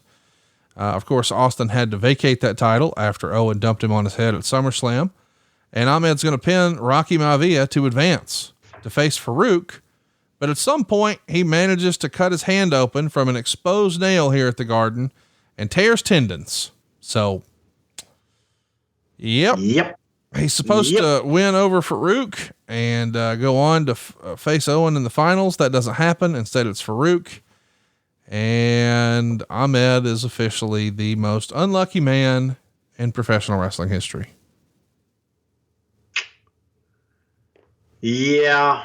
He's back in a few weeks though, and he's going to be teaming with The Nation and Ken Shamrock, and they're going to take on the Survivor Series. And then another injury happens. Owen Hart suffers a severe concussion in his match with Ahmed Johnson at the Tulsa show. He's not supposed to be back until the November 7th show in Toronto. And it's believed that Hart suffered the concussion in a match that aired on October 27th, where Johnson delivered what was called a scissors kick that looked totally brutal. Owen's eyes were clearly glassy from that point on. And he told people that he thought he was actually knocked out on a clothesline from Ahmed right before the kick. There's tremendous heat backstage on Johnson for both. And the previous night in Oklahoma City, he got into a small but legitimate fight with D'Lo Brown, and Farouk ended up trying to break it up, but re-aggravated his bad knee in the process. A lot to unpack here. Do you remember Ahmed injuring Owen? I vaguely do. I do. I remember hearing about the fight, with D'Lo, probably much more so. And, that was kind of one of those that, I think D'Lo had enough of Ahmed backstage and just thinking that Ahmed, was cutting promos on people, and D'Lo being the youngest of the group, kind of, took it and then took as much as he could take. And I think that people kind of looked at D'Lo. D'Lo used to be a CPA, I believe. Yeah. And looked at, you're a CPA or whatever. And D'Lo's a double tough son of a bitch. And I think D'Lo got to the point where he was done, and was like, "Do you want to go? Let's go." And they went. And I think Ahmed regretted it. You saying D'Lo won the fight? That's what I've heard. I wasn't there, so from the people that were there, that's what I've heard. I was there when Rock backed him down. Wait, tell me the Rock story. I don't know this. Rock was same kind of thing. It was in the dressing room, and Ahmed was complaining about something, and Rock just kind of, basically, if you want to go, let's go.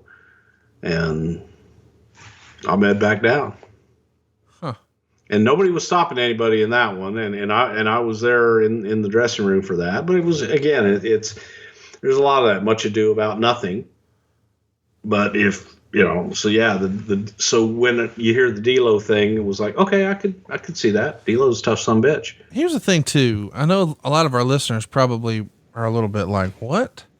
But The Rock, he's not this Disney character that you see on TV. Let's not forget, he got a scholarship to play defensive line at the U.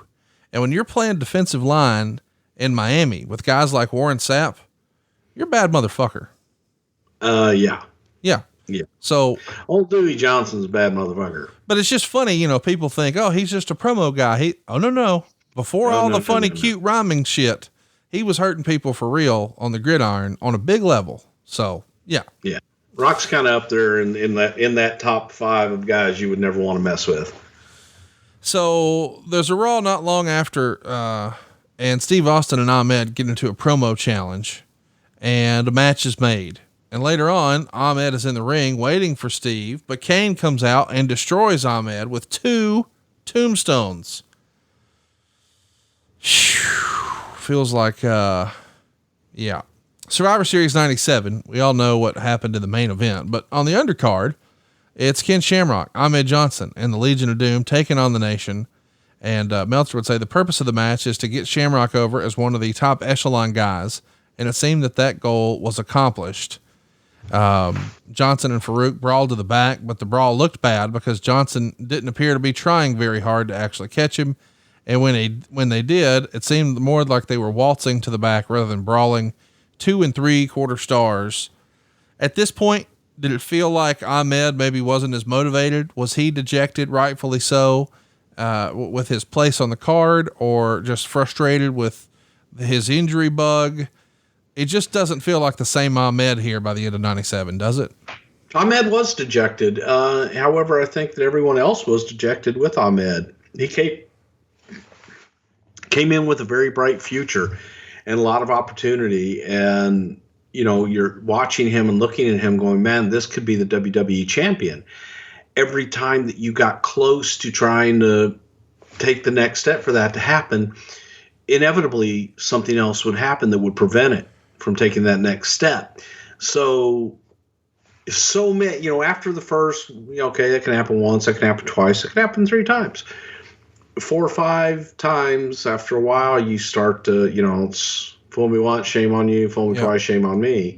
And you start to go, okay, man, maybe it's just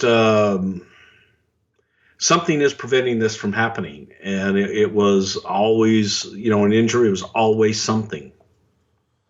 Let's talk a little bit about, the total. Just take a pause for a minute.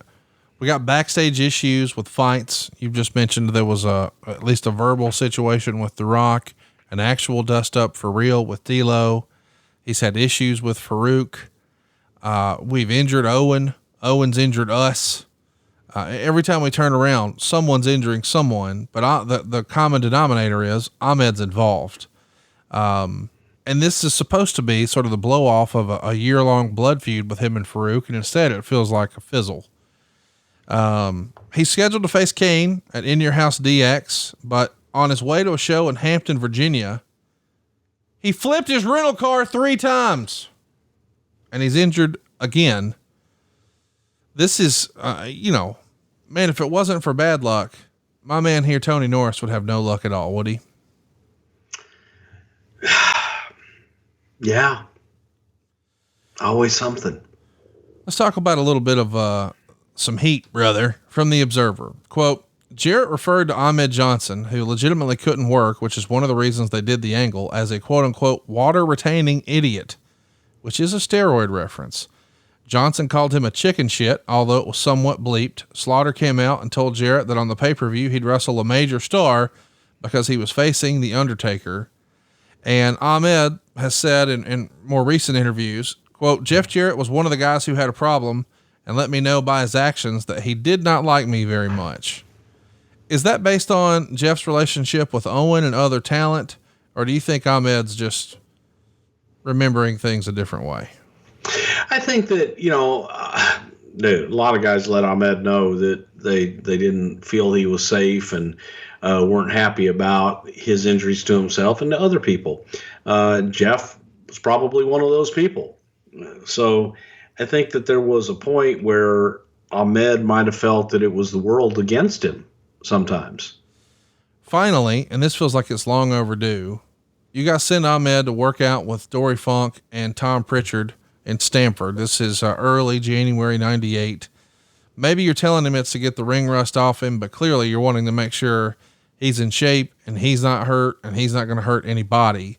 And Meltzer would say he showed up at around 280 pounds, but that's 35 pounds down from when he left. And supposedly he quote unquote worked his way out of the doghouse with his attitude and willingness to learn. I'm sure you were getting some sort of updates from Dory or your brother Tom. What do you remember about this? No, I was there every day. Ahmed looked great and came back in and had a willingness to get in the ring and bust his ass, and came in very humble, and came in, with an attitude of, teach me. He came in with the right attitude and was a joy to be around all week. Well, it's not all bad news. He did win an award, worst on interviews from the readers of the Wrestling Observer 2 years running. So congrats to him for that. And Ahmed returns at the Rumble and lasts a couple of minutes before Mark Henry and D'Lo Brown throw him out. And you would feel like, well, now we're back on track. Nope. Ahmed Johnson was hospitalized on the morning of February 2nd when he collapsed on the airplane in Indianapolis due to dehydration. He did appear in Chains' corner at the taping, but probably will be out of action for a few days. At this point, are you just wondering, does he not want to be here anymore? Is the feeling mutual? The bloom is officially off the rose. We just got to get out of this.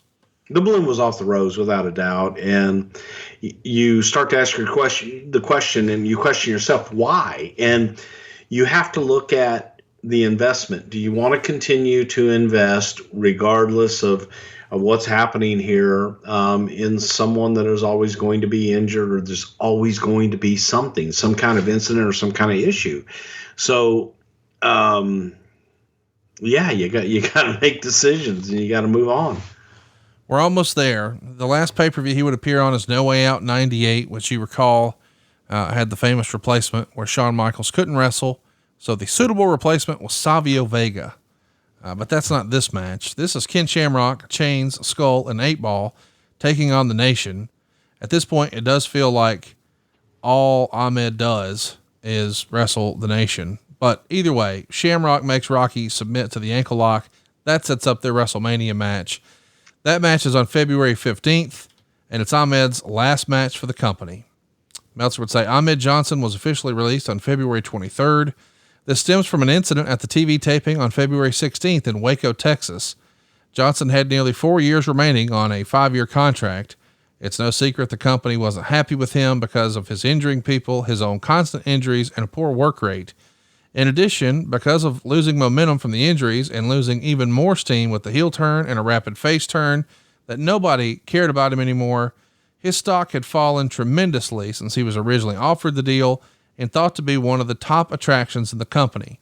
He was instructed at the Dallas TV to do a job for Kurgan using the claw, and he refused and walked out.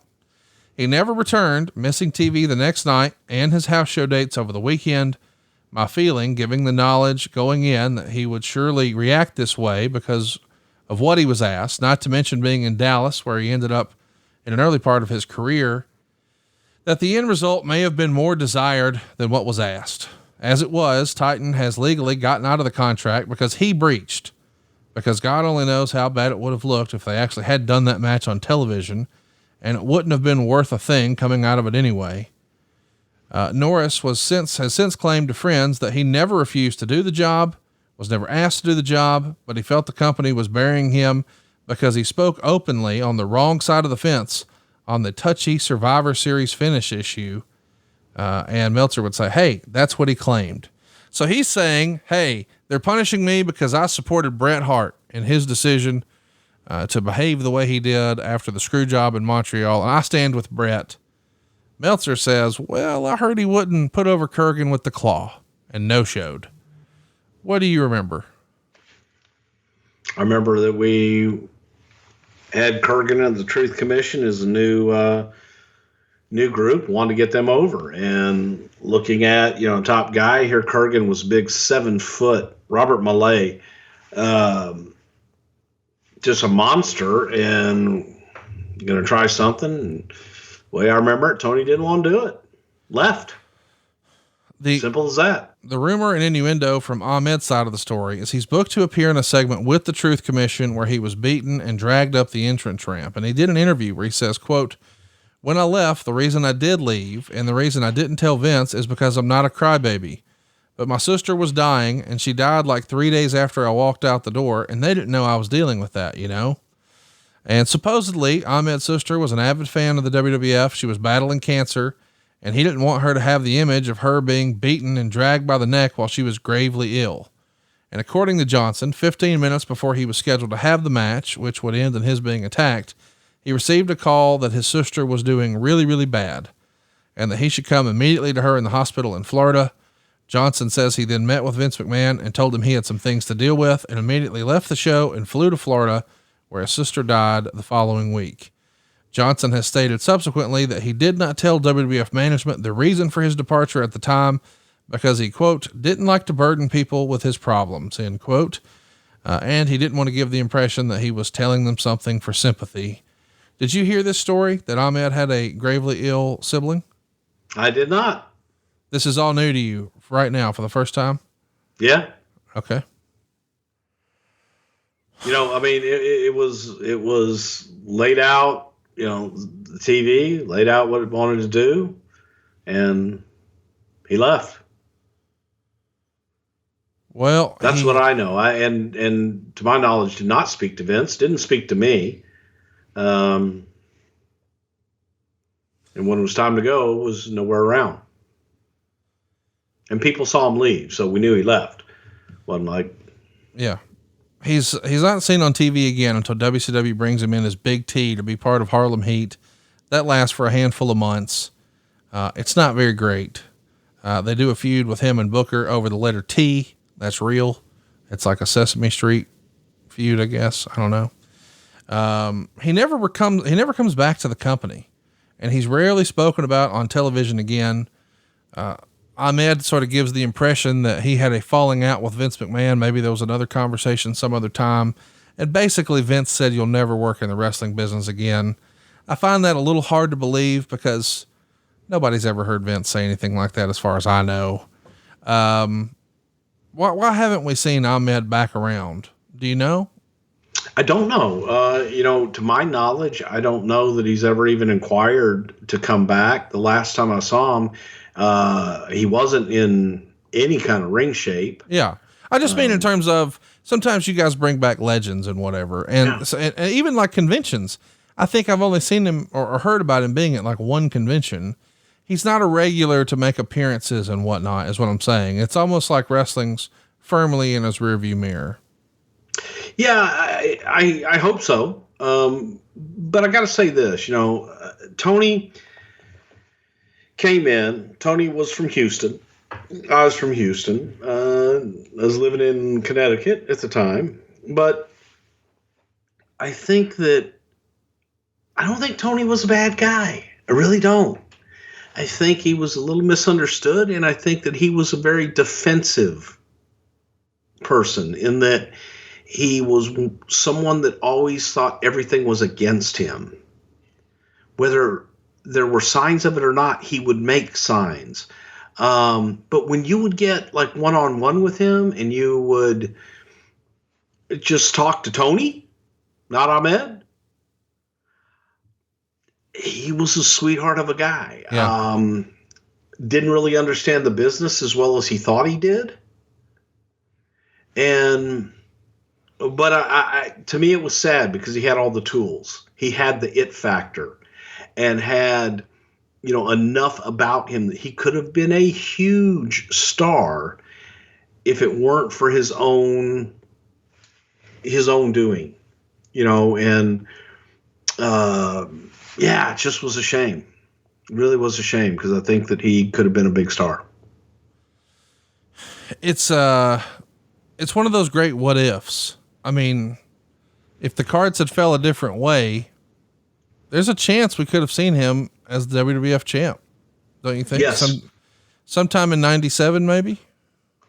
I don't know what time frame, but yeah, he definitely could have been, man. He was on that trajectory. What's your overall opinion of his work and career? What will his legacy be?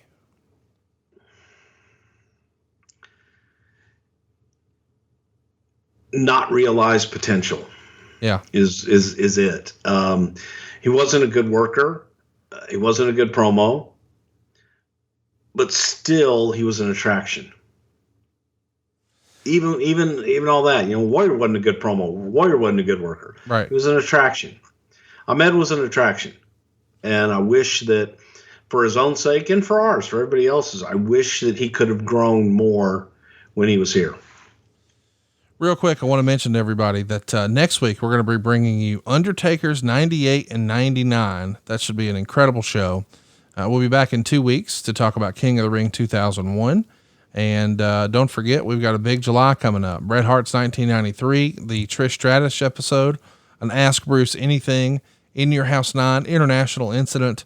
So much fun stuff coming your way, including something I don't want to spoil, but it's so over the top silly, I don't even want to tell Bruce about it yet. Adam Leeson, don't you give me that look. Adam Leeson has a question for us. He says, does Bruce think Ahmed would have fared better if he'd have been a part of the WWE a few years earlier? That's an interesting question. What if he came around in 93? I don't know. Because I don't know. I think that Ahmed's demons are from within. So I don't know. I don't know if he could have handled it then, any different than he handled it when he was here. Matt Barker says his promos were abysmal, but he was a badass. Would a healthy heel Ahmed with Jim Cornette as his mouthpiece have been considered for a world title run? Yeah, absolutely. You made the comparison a moment ago. J.M. Wagner says, was Ahmed Johnson the mid-90s Ultimate Warrior? He couldn't work long matches. He was stiff in the ring to the point of hurting people. He had nonsensical promos, but Vince kept him around because he was a quote-unquote body guy. He was an attraction, man. He just had a lot of charisma. Bruce, Lord knows me and you are not exactly going to get out here and talk about physical fitness and give weightlifting tips. But my question is, do you believe that part of Ahmed's injury issue may have been, and I'm not saying it happened when he was in the company, but sometimes we've heard that when guys lift too heavy for too long, whether they're using enhancements or not, they're just more injury prone. Would you say that was the case for Ahmed Johnson? Or is it really just the case for everybody? Yeah, that may do that. Yes. Terrell says, can we hear what it would sound like for Cornette and Jerry Jarrett to be trying to convince Ahmed to let Goldust give him a kiss? Oh, God damn. No, you know what? I'm not going to let you know. I don't have any clue how that would sound. Can you do an Ahmed impression of that terrible promo he used to do? No. Yeah, it's tough, man. It is. It's yeah, a lot of mumbling. Yeah, I can't. I mean, it's between that and someone played a Warrior promo the other day that, bless his heart, I couldn't understand a word. I mean, like not even a word. And Ahmed would have some of those sometimes where he would, right after a match, and sweating and spewing and, snorting and farting and everything. And it's like, what the fuck did he just say? So yeah, craziness. Do you, since you brought him up, the Ultimate Warrior, did you see any of the documentaries that we all got to see a couple of weeks ago? What do you think of those? No, I didn't see any of those. Yeah, it's not like you got free time. Yeah, I'm begging you to tell me when. Well, here's what I'm going to tell you to do. I'm going to tell you that this next week, this is when me and you are going to talk Undertaker 98, 99. But before we get out of here, I want to play you a piece of that video game. This is from Warzone. Listen up, punk. That little ass body of yours can't possibly deal with the ass whipping I'm going to give you in the ring. If you want to step up to play T, bring it on. Because I forgot to take my medication in the morning and I'm in a real bad mood. Promo of the year, buddy. If you say so. Ladies and gentlemen, we'll be back next week talking all things Undertaker 98, 99 right here on Something to Wrestle with Bruce Prichard. Rock on. We made it. Did we? Hey, it's Conrad Thompson. Thanks for checking out the podcast here on YouTube. Be sure to hit the subscribe button and the notifications bell so you get a notice anytime we upload some new content. And go save yourself some money right now. If you're in a 30-year loan or you have credit card debt, it's not a matter of if I can save you money. It's a matter of how much. Find out right now for free at SaveWithConrad.com.